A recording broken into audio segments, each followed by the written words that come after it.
So in this video, I'm going to demonstrate to you the W.U.M.P project, which is basically a data collection web application for citizen scientists. Citizen scientists are people who have an interest in science, and they like to collect information about their environment. So in this web application, the citizen scientists undergo different experiments, and they store the data of the experiments, like the circumstances the experiments was held. For example, like temperature, latitude, longitude, the weather, and also they store the results of the experiments. So the experiment consists of throwing a plate into the environment, and the plate has a certain area. And after you take the plate, pick it up, the certain area that the plate used to cover, you would dig it and try and find different objects on that type of ground. And the results of the experiment are basically what type of objects did you find in that area. So after the citizen scientists have done and went through different experiments, this web application will allow them to actually create an account and log in through that account and actually insert the information of the experiments into the database. Also, we have the professional scientists who are, just like the name says, professional scientists. They have a degree, and it's not easy for them to collect information. So this information is very important, the information that the citizen scientists are providing for them. So except the fact that they can also undergo experiments and insert the data into a database, they also are able to view the database with all the experiments the citizen scientists have entered and modified. So this allows both citizen scientists to actually get more information about the environment, and also professional scientists to get important information from the database. So let's start. So we need the database, and if we go over, I'm using MySQL, and this program uses GDBC drivers to actually connect the project, the Java project, with MySQL database. So if we use the command prompt over here, we can see that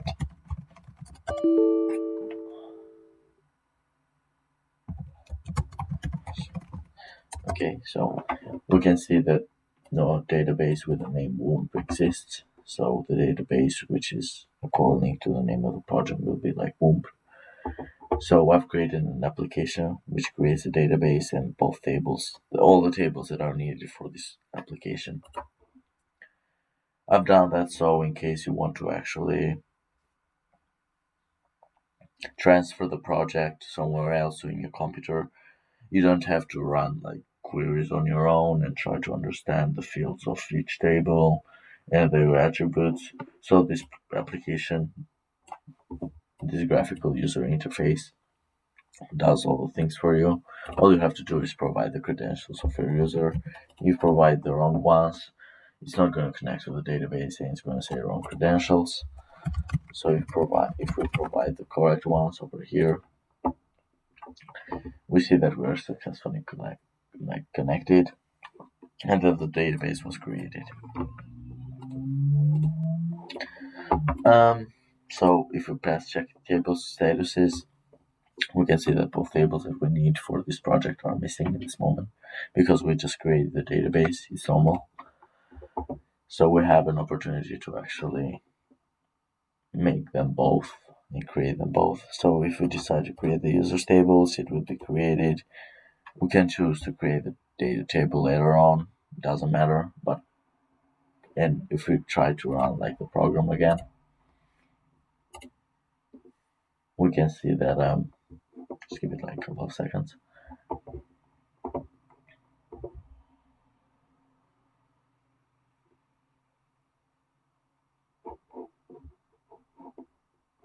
Okay, perfect. So we can see that now if we check the statuses of the tables, we can see that the user table which we previously created is now found, and only the data table is missing, which is normal because we didn't create it. So let's create the data table as well. So perfect. Now we have the database we need for the project, and also both tables with the fields and the correct attributes to actually store the information.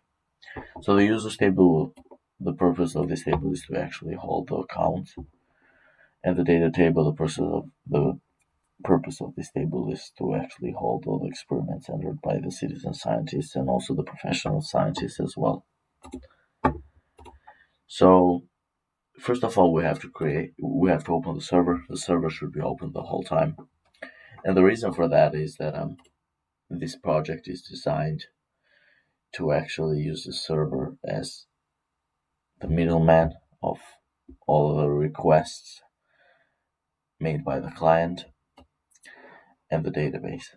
So the requests made by the client are firstly processed in the servlets over here, as we can see. And these servlets get the requests from the GSP pages or the HTML pages. They process them and they send them over to the server.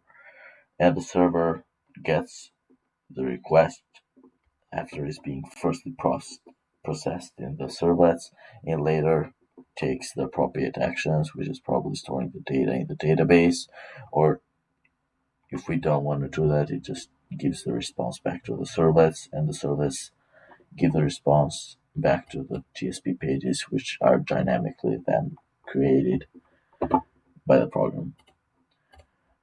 So the server is now running, and obviously, since the server is going to connect with the database, we need to provide the credentials again. The best thing about the server is the fact that it has a server log over here, so we can see the server was started at this time, and the server log is going to stay open for the whole lifespan of the server. Now let's try to deploy the Tomcat servers, which will actually deploy at the moment they are started and running. They will deploy our web application. So it's going to take a while.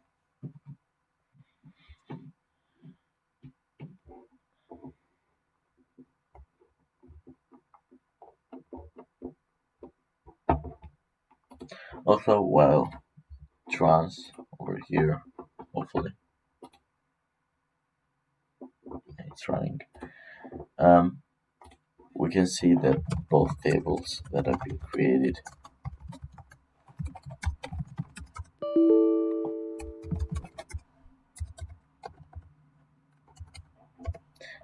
are empty. So W.U.M.P users is empty, and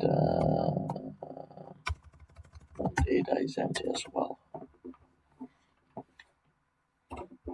So let's wait for the artifact to be deployed.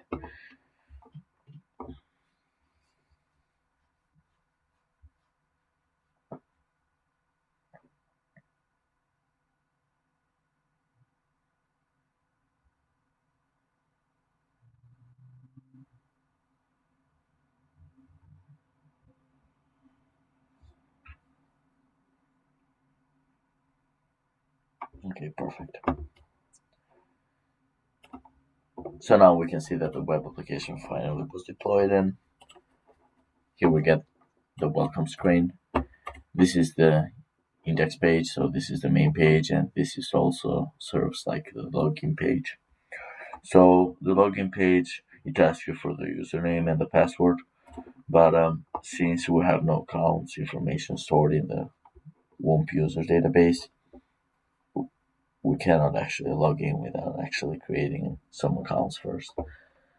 So let's do that. If we press the create button, it's going to redirect us to another page, and here we have the account sign up form. So if we leave any of the fields empty, it will automatically generate an error, which is please fill in the blank fields. If we enter two different passwords which are not equal to each other, then it will probably tell us that the two passwords do not match. And also, what's the other thing? Yeah, we have two access levels, and also we have a disclaimer which tells that if we want to open a professional scientist account, we will need to wait for server approval before actually having all the access to the benefits of being a professional scientist. So let's create a few accounts now.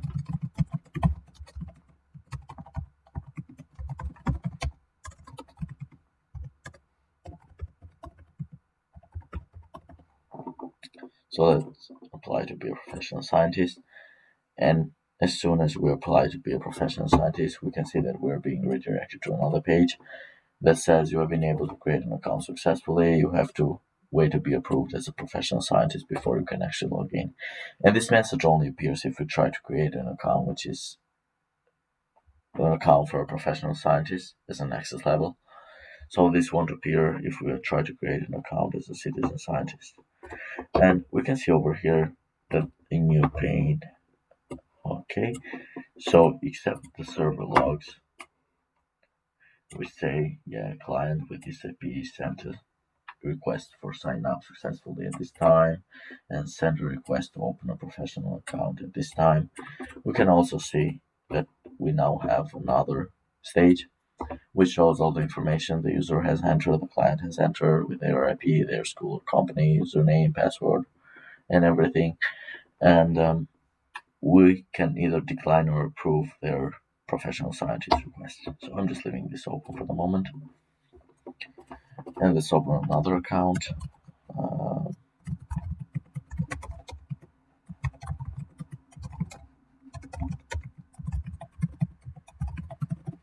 so let's open a professional scientist account again. Same thing. It redirects us to this page. We can go back to it again. And now we can see that we have different stages. So I'm just approving the first account to be a professional scientist. I'm declining the second one we try to create. Perfect. So let's create like a citizen scientist account and not apply for professional scientist just for illustration purposes. So just create another account.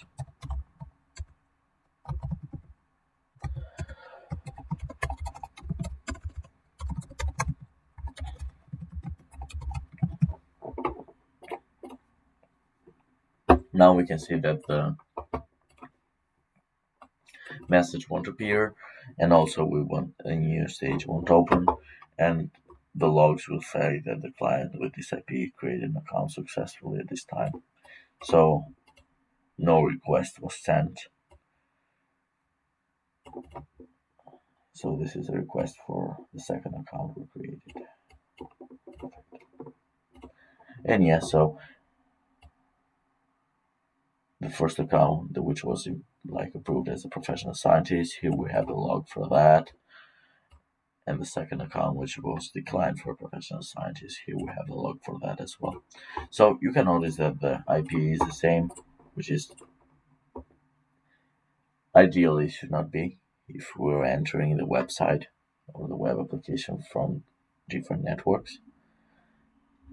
But since it is not deployed anywhere and I'm using the same computer, it is normal that I have the same IP over here. So the IP is not actually hardwired. It is actually, we actually get the IP of the client from the metadata of the connection, which is made to the server by using also, so the connection is made through sockets, so server sockets and normal sockets.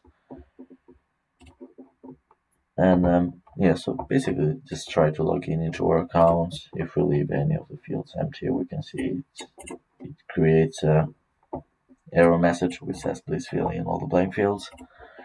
And now let's just try to log in. If we give like wrong login credentials, we can see incorrect username and password. But let's try and actually create an account. So let's first enter the second account. Okay, perfect. And let's just open another tab, and we can see over here that we still are in the login page. This is because every user, every client which actually tries to log in is handled by a different thread. So this whole project is multi-threaded. So every client is handled on its own different thread, so they don't actually interfere with each other. So over here I'm entering from the second account, which was declined to be a professional scientist, and they are not allowed to view the database. So as we can see over here, this person is not allowed to view the database. We can click this button over here, but we can click the submit button and lookout button. Meanwhile, if we enter the first account, we can see that now this account is a professional scientist because it was approved, and we can view the database. We can click this button over here, and if we view the database, it's probably going to be empty for several reasons, because we haven't actually entered an experiment, so which is normal. And if we log out and log in from the third account, which was just a normal citizen scientist account, we won't see any message here at all. Perfect. So yeah, so let's start by inserting some data, but before doing that, I just want to show you how the table looks like in the SQL. So basically, we can see the first name, the user ID, which is unique for each user, last name, institution, everything, all the information the user has actually entered in the sign up form, and the password. The password is stored as encrypted for security purposes, and the access level they're currently at, and their verification status. So the first account applied to be a professional scientist, and they were approved. Meanwhile, the second account applied to be a professional scientist, but since it was declined, then the access level changed to a citizen scientist. And the third account applied just for a simple citizen scientist, and obviously he was approved for that access level. So this is the enter account, it doesn't matter. And same thing if you leave any of the fields empty. Over here it says please fill in all the fields and upload a photo. So let's enter some information. So we're not allowed to actually enter like letters over here, since the area is always an integer or double number per se. So we can't actually enter letters except the E, which is also an integer. It can be considered a double. So yeah, let's just enter some experiments over here. So there I have played 20, objects found like glasses, longitude 200, latitude 150, let's say like 25 degrees, so it's a good weather, and the weather is sounding clear. And we can see over here that if we actually try and choose a file which is not an image, and we try to submit it, it will actually not allow us to do that, hopefully. Yeah, so we say please provide an image. So let's enter the information again. Degrees, whatever. And let's actually insert an image this time. So let's choose this one. Perfect. Let's put another experiment over here. 30. Let's say we found like a bottle of water. Longitude of 100, latitude of 100. It was 2 degrees. And it was rainy. Let's choose another picture. So this one. Submit it again. Let's get out. Let's go from the third account, which is just a citizen scientist. let's insert some information from here. So area of plate 5, object found, a mask, a longitude of 50, latitude of 50. It was 10 degrees and the weather was rainy and windy. Just insert a picture. Perfect. And now let's enter from the professional scientist account over here so we can view the database. Yes, just enter, let's just insert an experiment while we are on it. 35, object found, car keys, and notebook. A longitude of 80, latitude of 400, temperature of 0 degrees, and the weather was cloudy. Choose the random picture. Perfect. So data was submitted and saved in database successfully. And now let's see the database.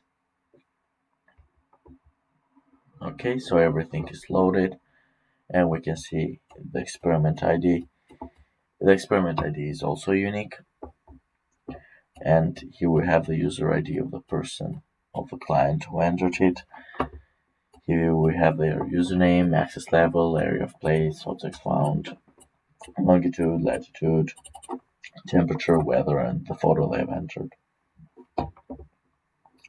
So in case we want to actually modify the database, per se, let's just say we have noticed as a professional scientist that the information entered in the experiment number 2 by this username, there exists no longitude with this value, or it's just somewhere very like in the middle of ocean or something like that. So we think that this experiment is inaccurate, so the data provided are wrong. So we want to delete it. So all we have to do is provide the experiment ID. And if we provide the experiment ID per se number 2, we press the delete button, it's going to automatically delete the experiment from the database and will say successfully modified database. So if we leave the field empty, we say please fill out the field. And this is to actually modify the database, this section over here. Let's just say we want to modify the experiment ID number 3. And we want to make the area of the plate, or just let's just choose another field, the latitude or the temperature, we want to change it to 15 degrees.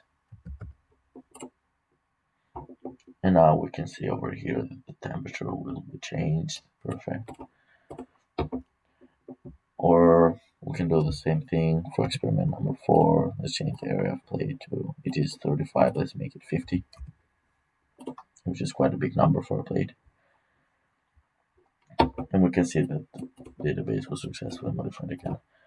So the worst thing that can happen is probably, so the user does not have any information that the area of plate should be only a double number. So if they try to actually insert letters and update it to be letters, we can see that the program won't allow them, so it will say unable to modify the database, please provide correct input.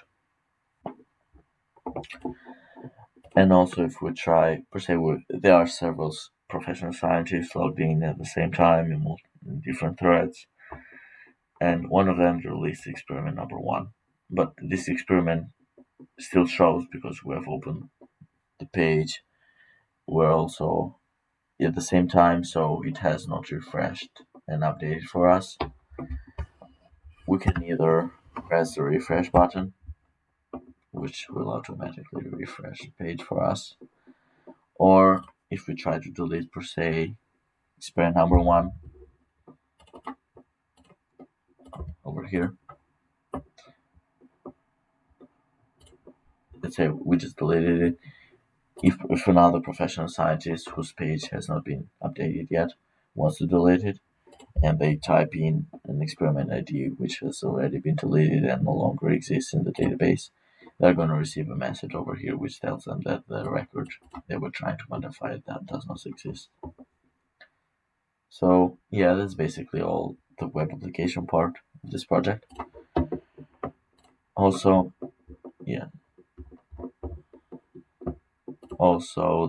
here are the logs again. Also, I've created just uh, a simple test over here.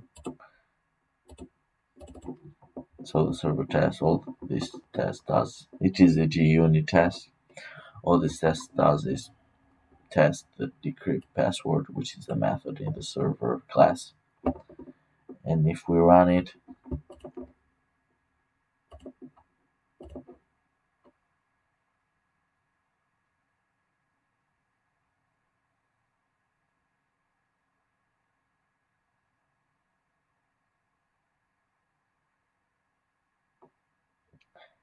the test, we can see that it will pass. But if we change the encryption number over here to something else, it is no longer going to pass the test, since the programs and the information about the encryption number and the way the encryption works and the decryption as well are no longer in sync with each other.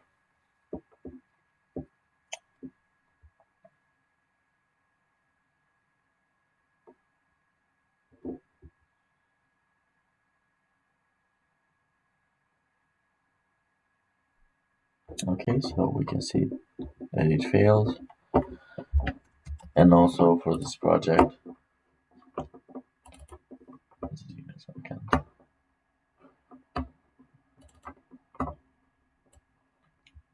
I've also created the Java docs for it.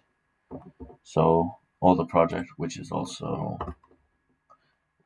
can also be found in the GitHub, in the Git repository, all the project is commented. So, but if you don't enjoy if you're not finding the comments over here, the code helpful, then you can always use the Java docs I've provided for you in the project.